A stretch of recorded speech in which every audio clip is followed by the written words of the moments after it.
Man, Good, man. How's everything?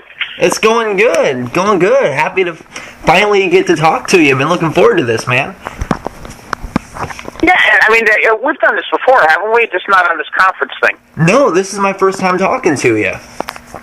Virgin Voyage. Virgin Voyage. It is. Very good. This is going to be good, man. I'm ready when you are. Where are you at, Reggie? Where are you? I am in Indianapolis, Indiana.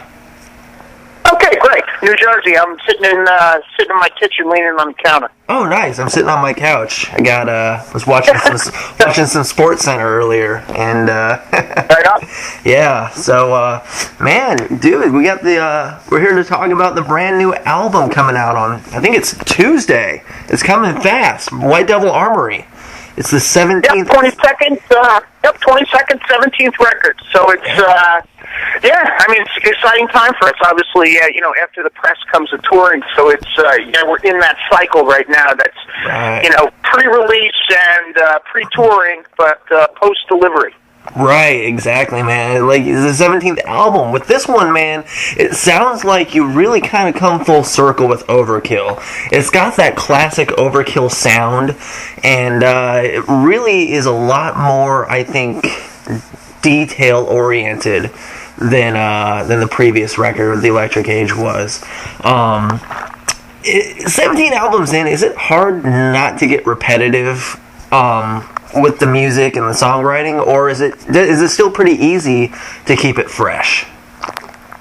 Well, good observation, a good question. I think that, being repetitive and being, let's say, stylistic, there's a fine line between the two. So between repetition and style, there's one step. So Overkill, at the end of the day, is always Overkill, and I think identifiable. But the idea is to try to keep it fresh. I mean, and not just keep it fresh so people hear it as fresh, but keep it fresh for, let's say, the guys performing it. Because if we're performing it and writing it, you want to feel as if at least or at minimum you're kind of pushing your boundaries. Mm-hmm. So I think that's what keeps us interested in let's say that fresh approach, delivery, execution, is that even inside while we're writing and creating this stuff, we think that we're pushing those boundaries. So sure, it is kind of tough after 17 records to not be repetitive, but still retain our own identity. Okay. Yeah, it seems like 30 years into your career, 17 records in, Overkill is just as, and maybe everything you just said it contributes to it, just as relevant now, if not more than ever. And maybe it is because, you guys push the boundaries while staying original and fresh at the same time. What do you think really contributes to that? Because with a lot of bands, when they get really far into the career, fans aren't interested in new music. They want to hear the classics. And the new albums are almost like just habit that the bands are putting out. But with Overkill, it's the complete opposite. Fans are excited about the new album every time. They always want to hear the new songs. What do you think contributes to that? And do you think the digital age and social media has helped that as well? I mean, this is really the key to, I think, why we do it. I mean, the answer that I'm going to give you is probably the key. And I mean, first and foremost, I think it's two-parted right here. And first and foremost, there's a love for it. Once you're in, you're in. I mean, you join the team, you're on the team. You're in the gang, you're in the gang. That type of a thing. So there's a great love of it, a great commitment of it within the interior, and then from the interior into the community. I think that we have one of the more supportive communities out there, and not just Overkill. A thrash metal, heavy metal community. I mean, these are the guys and the girls that regardless of the download, go out there and buy records because they don't want to see their bands disappear. We're in that community. You're not disposable. And I think the second part of it is, when you're talking about excitement, is the fact that you want to be relevant.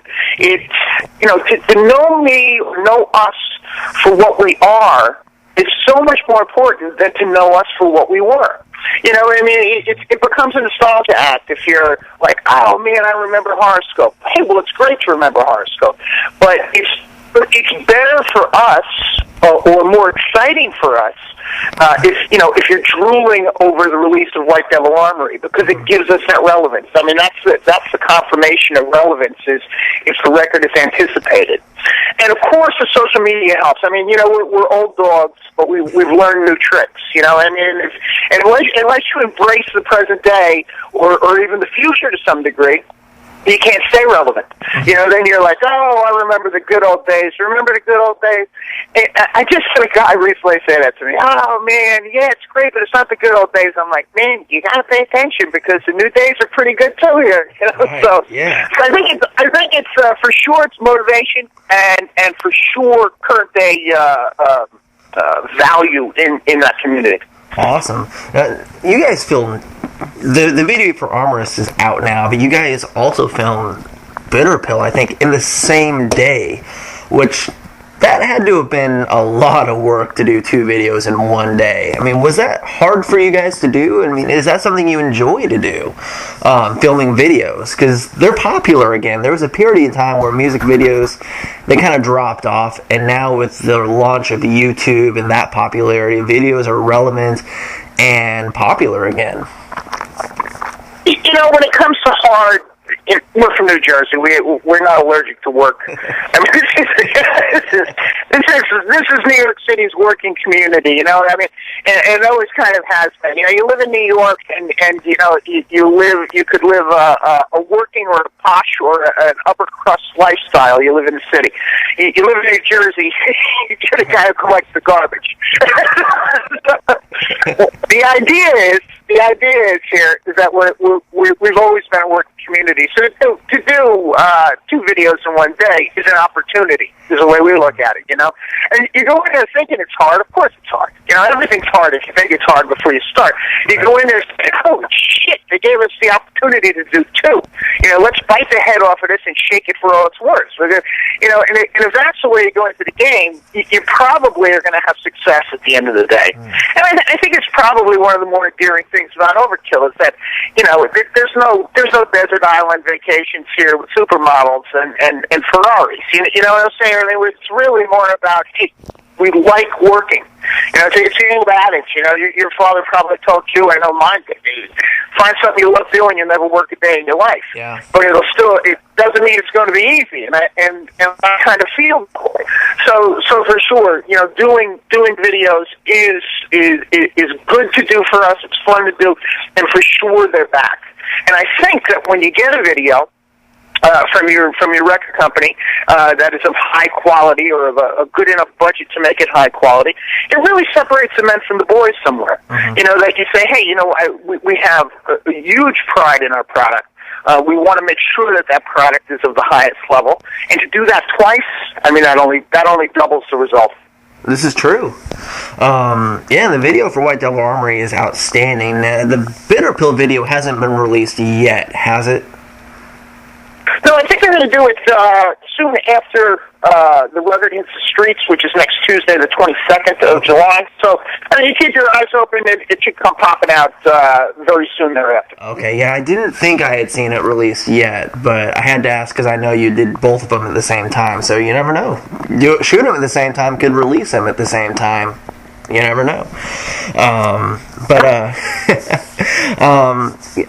gotta ask, with 17 albums, do you ever feel like experimenting musically or lyrically or thematically with what you put out, with what you write? Or is it more of, this is what we do, this works, fans know us for this, why experiment and why mess with it?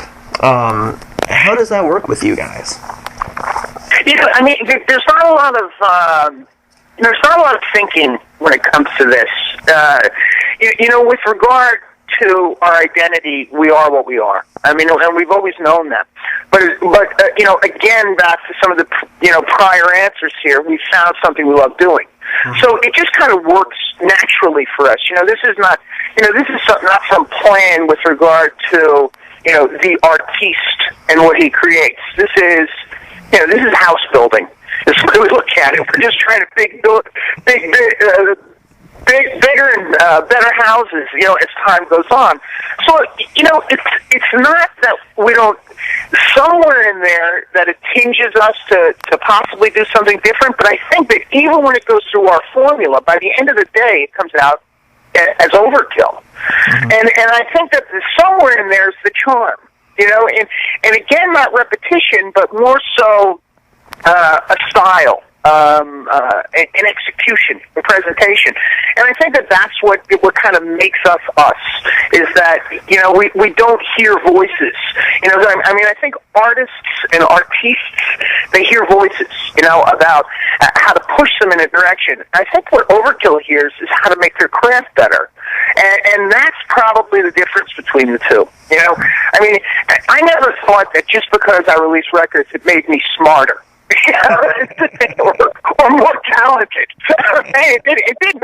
I thought of myself as a lucky bastard, and that is way different than the guy who's hearing the voices of, "Oh, now you're affecting the world, and now your words are, now your words are law." It doesn't necessarily do that. You just could be that regular guy with a passion, as opposed to the guy who thinks of himself as transcended into something, let's say, more important. Awesome. Man, you guys are going to tour this fall with Prong, and you guys have always been one of the best live bands to watch. And you guys are coming here to Kokomo on that tour, as well as Pittsburgh, where one of our other riders is located at. And that's going to be a fun tour to watch. Do you guys do any pre-tour planning as far as, obviously you maybe plan some set lists, maybe, but is there anything that you do to prepare for a tour, especially on the heels of a record release? Well, I load up on socks and clean underwear. That's my... These are the necessities. You could be out there for 3 months, you can have one pair of jeans. It's really the dirty biker mentality, I think. But t-shirts, underwear, socks. When it comes to set lists, it's kind of hard after 17 records. Yeah. And there's obviously some classics or some wanted songs that have been part of our history that are to some degree necessity. Maybe the were. Or what we were. Mm-hmm. But I think we do it with modern execution, present-day execution, which makes the songs interesting. But for me, the most important thing is getting as many new ones in there as possible. Mm-hmm. And that's because I haven't played those new ones, or we haven't played them. So the excitement for us comes from playing Armorist, or Bitter Pill, or Pig, or Down to the Bone. So this is, this is where we try to lean and look at, say, hey, something, there is relevance here, there is current-day value. Let's get those new songs out there and play those, because they become more exciting for the band. And I think this is why the band can stay excited about playing live, or why we have that reputation with regard to our live show. It's not just, another time we're doing this. We say, oh, man, we got 6 new tunes in here. And that's what makes it exciting for us. Awesome. Now, I know for you, touring is still a competition in a lot of ways. You still want to go on and just blow everybody away, including not just the fans, but the bands. You want to, it's still a competition. But do you feel in a lot of ways, for a lot of bands, the competition isn't there anymore? And because I know that, like I said, when you tour with Exodus, you've told stories that you and Holt try to just blow each other away every night. But do you feel like some bands it's not a competition anymore? I don't know that, because I wouldn't notice it otherwise. I do notice when it's competitive. That's what I'm saying. I notice when when Gary's coming up that stage, I'm standing in the dressing room, I'm holding my, both hands up to the tour manager saying, take my fists. I'm going in. So there is that mentality, and I notice it for sure when it's there. But I can't speak to say when I don't notice it, because it doesn't mean that another band, for instance, is uncompetitive. I think it's really the nature of the game. You know, I've always kind of looked at this as, I don't know, to the left side of a blood sport. You know, I mean, it at least has that type of an energy or that type of an excitement about it. That it's something that throws you into the arena. You know, and when you're into the arena and you have to perform and you think of it as something so exciting as athletics, then I think you get good results. And just that mindset lends itself to that competitive nature. So I think it's probably common onto many. And you know, and I think it's kind of an unspoken or untalked about aspect of it, because you know everybody will shake your hand in the hallway and say, "Hey, how's it going? How's the wife? How's the kids? Yeah, good to see you." And then they walk away. That guy, I'm gonna level him right. That's a good thing. I mean, that's not a bad thing. Yeah, and it should be. Damn right. I mean, you know, I'm a hockey fan. I mean, I know that those guys will have a beer with each other and talk about the family after the game, even on separate teams. Yeah. But I want to see somebody level during that 60 minutes of playing time, you know? So. Oh, yeah. It's one of those things, you know, we're buddies, but I'm coming for you once the lights go down, you know? Right. When you walk off the ice or off the stage, you want to be able to look over your shoulder and go, "Hey, you know, it was just a game. Sorry about your nose." Better luck tomorrow. We got another show tomorrow. You'll do better then. One of those things. That does. Bobby, I want to thank you for taking time today. It's been awesome. It's been fun. And hopefully we'll see you in Kokomo when you come here, man. Looking forward to it. September.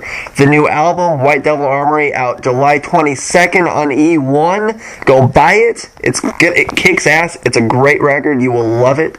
And, Bobby, thanks for taking time. Hey, Reggie, my pleasure. Thank you, man. All right, man. We'll see you. Bye-bye.